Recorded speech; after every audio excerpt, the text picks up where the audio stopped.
Support comes from Mosby Building Arts, a design-build company committed to remodeling the right way. Visit callmosby.com to get project inspiration for any room of your house. From the St. Louis Public Radio Newsroom, this is The Gateway. It's Wednesday, December 11th. I'm Wayne Pratt. Ahead, the nation's historically black colleges and universities serve a unique cultural role as well as a practical one, providing an education for African American students from all income backgrounds. Missouri's two HBCUs are facing tough financial times. We just have enough professors. We just have enough financial aid counselors. Every operating budget is bare bones, meaning there's no fat. St. Louis Public Radio's Andrea Henderson examines the state of Missouri's HBCUs. That's up in a few minutes. First, these headlines. Advocates for a man who may have been wrongly convicted of murder in 1995 are asking Attorney General Eric Schmitt to allow a new trial. As St. Louis Public Radio's Rachel Lippman reports, Lamar Johnson's supporters have delivered a petition to Schmitt's office. Circuit Attorney Kim Gardner and Johnson's defense attorneys both agree that his case was full of police and prosecutorial misconduct. Gardner asked a judge for a new trial in July. That judge rejected her request and asked Schmitt's office to represent the state. Gardner appealed. Oral arguments are Wednesday. Mary Beth Onyuku organized the online petition for the advocacy group Color of Change. Attorney General Smith's crusade to keep Lamar Johnson from getting a new trial is proof that the establishment will go to any length to defend this failed approach. In court documents, the Attorney General's office does not take a position on Johnson's innocence, but says Gardner filed her request well beyond legal deadlines. I'm Rachel Lippman, St. Louis Public Radio. The St. Louis County Council is allowing bow hunters to have controlled deer hunts in county parks. Council members have voted to authorize bow hunts that the Department of Conservation organizes in closed county parks. Supporters say it will reduce deer overpopulation that has been causing problems for homeowners. Resident Leanne Fritsch, though, says the bill promotes inhumane practices. The deer this bill would allow killing are not populations. They are individuals who have only one life given to them. From their behavior, it's clear that each of them wants to go on living just as much as we do. Yet this bill would treat their lives as if they did not matter, making some pay with their lives for purposes that are ours alone. The measure now goes to St. Louis County Executive Sam Page's desk. Eden Theological Seminary in Webster Groves will have a new president next summer. As St. Louis Public Radio's Shayla Farzan reports, the seminary's Board of Trustees has appointed the first female president in the school's nearly 170-year history. After a 6-month national search, Eden Theological Seminary has selected one of its own to become the school's next president, Deborah Krause. A professor of the New Testament and ordained minister in the Presbyterian Church, Krause has been a faculty member at Eden since 1992. She's also a vocal social justice advocate who helped lead the seminary community and other local clergy in protests following Michael Brown's death. The gospel is not merely a spoken message or a proclamation or something we tell people. It's something we do. Krause says she hopes to continue building Eden's network of progressive Christians and community partners. In July, she'll succeed current Eden president David Greenhaw, who's retiring after more than 2 decades in the role. I'm Shayla Farzan, St. Louis Public Radio. It's a new era for football at the University of Missouri. I don't fear failure, I attack success. That is Mizzou football coach Eli Drinkwater during an introductory news conference yesterday in Columbia. The Post-Dispatch reports Drinkwater has a 6-year, $24 million contract. Missouri is home to 2 historically black colleges and universities, or HBCUs, Harris-Stowe State University in St. Louis and Lincoln University in Jefferson City. Both are public institutions and receive funding from the state. They serve mainly low-income students, and both are struggling financially. St. Louis Public Radio's Andrea Henderson reports on those challenges as part of a statewide series on higher education in Missouri. Missouri's HBCUs, Lincoln and Harris-Stowe, operate on tight budgets.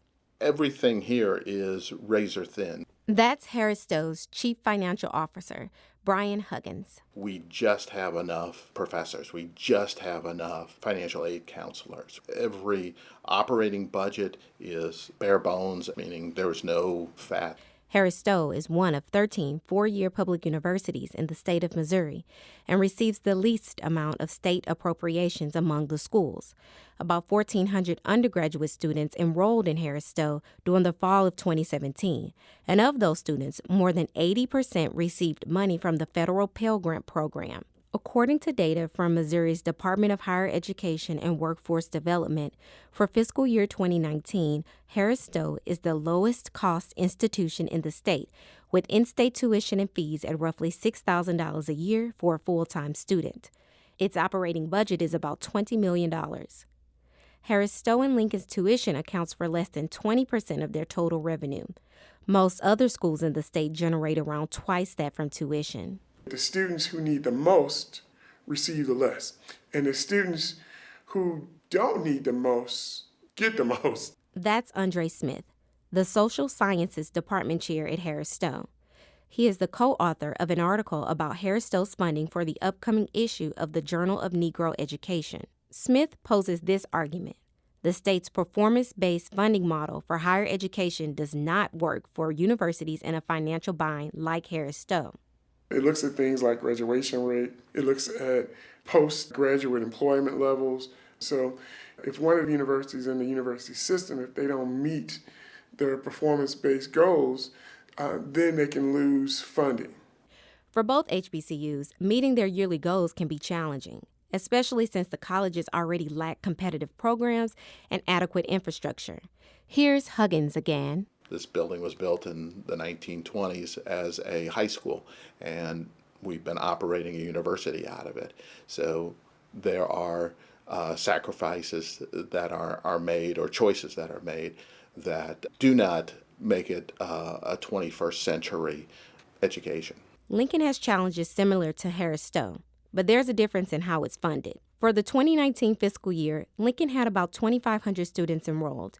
Undergraduate students pay about $7,600 in tuition, and the institution operates with a budget of nearly $40 million.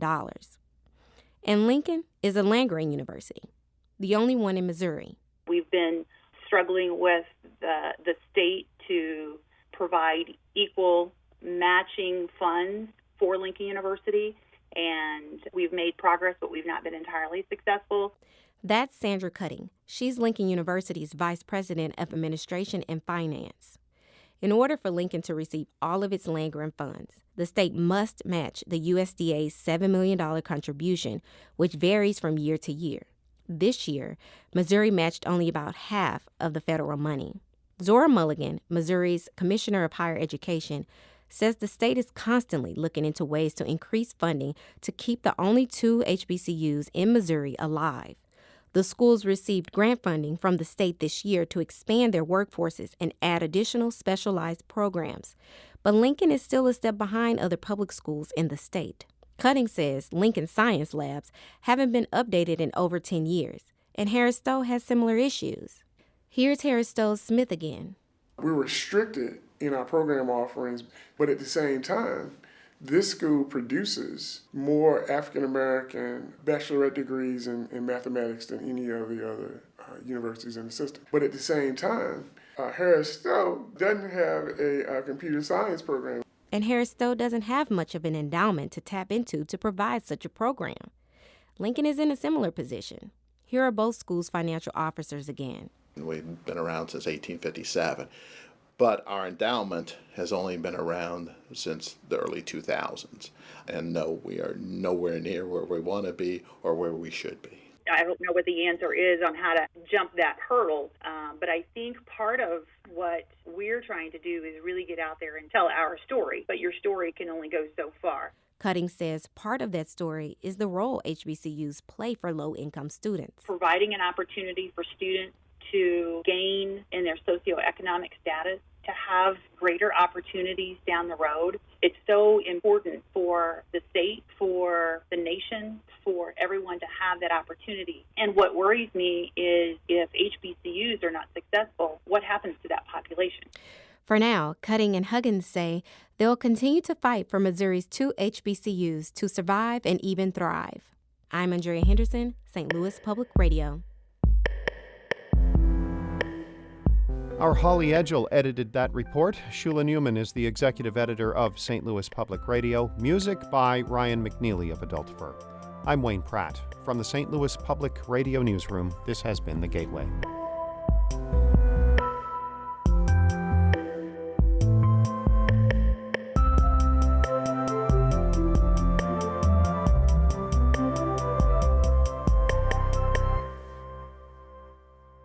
Support comes from the Missouri Forest Products Association. Missouri produces wood pallets, railroad ties, white oak barrels, hardwood floors, and more. Details on the variety of products made in the state are at choosewood.com.